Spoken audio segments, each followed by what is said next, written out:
Hello everyone, this is F के make official YouTube channel. मेरा नाम है इंजीनियर फरमान ख़ान। ये एक डेनफास का कंप्रेसर है जो कि रेफ्रिजरेटर में यूज़ होता है R134A रेफ्रिजरेंट के लिए। और ये देखें आप, इसके चार्जिंग लाइन, सक्शन लाइन और डिस्चार्ज लाइन, इसके बारे में मैंने आप लोगों को थोड़ी सी इन्फॉर्मेशन देने हैं कि इसमें जो डाया का फ़र्क होता है वो क्यों होता है। ये आप देख लें, ये 1/4 हॉर्स पावर का कंप्रेसर है। 8.5A इसका जो है ना कोड है। आपको मैं अगर थोड़ा सा क्लियर दिखा दूं, ये आपको दिखाई दे रहा है 8.5A, ये इस कंप्रेसर का कोड है। इसके अलावा मेरे पास एक डिजिटल वर्नियर कैलिपर है जिससे मैंने कंप्रेसर के ट्यूब्स का जो डाया है वो लेना है, एक्सटर्नल डाया। और आखिर में मैं आप लोगों को बताऊंगा कि जो R134A रेफ्रिजरेंट का pH ग्राफ है उनसे हम किस तरह मालूम कर सकते हैं कि सक्शन लाइन और डिस्चार्ज लाइन किस तरह होना चाहिए। सो मैं सबसे पहले सक्शन लाइन देख रहा हूँ। आप देख रहे हैं कि ये तकरीबन 0.37 इंच है। जो सक्शन लाइन का डाया है आप देख रहे हैं। अभी डिस्चार्ज लाइन का भी एक नज़र चेक कर लेते हैं कि डिस्चार्ज लाइन का एक्सटर्नल डाया कितना है। सो ये आप लोग देख सकते हैं तकरीबन 0.31 इंच डिस्चार्ज लाइन का डाया 0.31 इंच है। और ये सक्शन लाइन के डाया से तकरीबन 0.6 कम है, ठीक है। उसके बाद जो चार्जिंग लाइन है, जिसको हम रेफ्रिजरेटर के अंदर जब हम रेफ्रिजरेंट चार्ज करते हैं तो हम चार्जिंग लाइन के थ्रू ऐड करते हैं।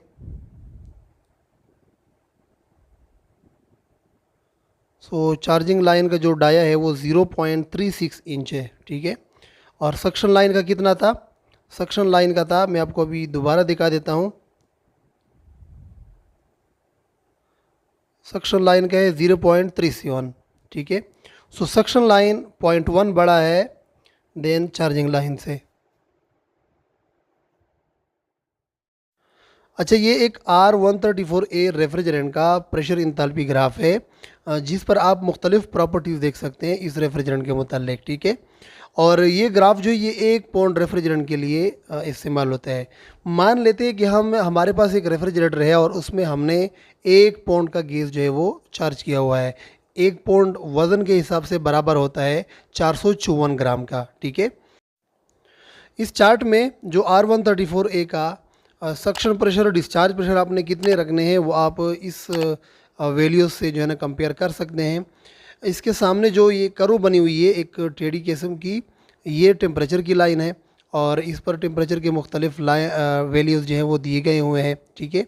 जो दरमियान में वैल्यूज़ आपको दिखाई दे रही हैं ये वैल्यूज़ हैं रेफ्रिजरेंट के वॉल्यूम के, यानी जब प्रेशर बढ़ेगा तो रेफ्रिजरेंट की वॉल्यूम पे क्या असर पड़ेगा, जब प्रेशर कम होगा तो रेफ्रिजरेंट के वॉल्यूम पे क्या असर पड़ेगा, ठीक है। और इसी तरह और भी काफ़ी सारी चीज़ें हैं इस चार्ट में, लेकिन हमने यहाँ पर सिर्फ वॉल्यूम और प्रेशर को ही देखना है, ठीक है। अच्छा, यहाँ पर मैं आप लोगों को एक बार फिर से बताता चलूँ कि ये चार्ट जो है ये किसी ऐसे रेफ्रिजरेटर के लिए है जिसमें हमने 1 पाउंड का रेफ्रिजरेंट चार्ज किया हुआ है। 1 पाउंड वज़न के हिसाब से होता है 454 ग्राम, ठीक है। अच्छा, ये जो 4 लाइनों पर मुश्तमिल डायग्राम आप लोगों को दिखाई दे रहा है, ये मैंने रेफ्रिजरेटर का जो साइकिल है वो ड्रा किया हुआ है। पॉइंट ए से जो है पॉइंट बी तक ये आपके रेफ्रिजरेटर का कंप्रेशन प्रोसेस है, जिसमें कंप्रेसर सक्शन लाइन से रेफ्रिजरेंट को खींचकर डिस्चार्ज लाइन तक लेके जाता है। सो ए पॉइंट जो है ये आपका सक्शन लाइन है, यानी सक्शन लाइन जो इनलेट है बिल्कुल। और जो बी पॉइंट है ये आपका डिस्चार्ज लाइन है जो कि आउटलेट लाइन है। अब हमने यहाँ पर क्या समझना है? हमने ये समझना है कि सक्शन लाइन का जो डाया होता है कंप्रेसर में वो डिस्चार्ज लाइन के डाया से बड़ा क्यों होता है। देखिए, इस चार्ट पर जो दरमियान में आप लोगों को लकीरें दिखाई दे रहे हैं जिसके साथ वी लिखा हुआ है, ये सारे जो है ना ये वॉल्यूम के लाइनें हैं। मिसाल के तौर पर यहाँ पर आप देखें, ये V is equal to 10, V is equal to 8, V is equal to 6, V is equal to 4, V is equal to 3, ये सारे जो है ये वॉल्यूम के लाइनें हैं। अब देखिए, पॉइंट ए पर रेफ्रिजरेंट जो है वो वेपर की हालत में होगा, यानी सक्शन लाइन पर। और रेफ्रिजरेंट जब इंटर होता है तो उस वक्त इसका जो प्रेशर होगा वो 10 psi होता है, तकरीबन हम इतना ही रख लेते हैं, ठीक है। अब सक्शन लाइन पर रेफ्रिजरेंट का वॉल्यूम क्या होना चाहिए? सो आप इस लाइन पर जो वॉल्यूम के लाइन है इस पर आ जाएं सीधा और ये देख लें कि ये 6.00 V is equal to 6.00 cubic feet per pound इस रेफ्रिजरेंट का यहाँ पर वॉल्यूम होगा। अब उसके बाद रेफ्रिजरेंट कंप्रेसर के ज़रिए से कंप्रेस किया जाता है और जब पॉइंट बी पर यानी डिस्चार्ज लाइन पर ये कंडेंसर की तरफ निकलता है तो डिस्चार्ज लाइन पर इसका जो वॉल्यूम है वो अगर आप इस लाइन पर सीधा आ जाएं तो ये तकरीबन V is equal to 0.30 V is equal to 0.30 cubic feet per pound जो है इस रेफ्रिजरेंट का डिस्चार्ज लाइन पर वॉल्यूम होगा।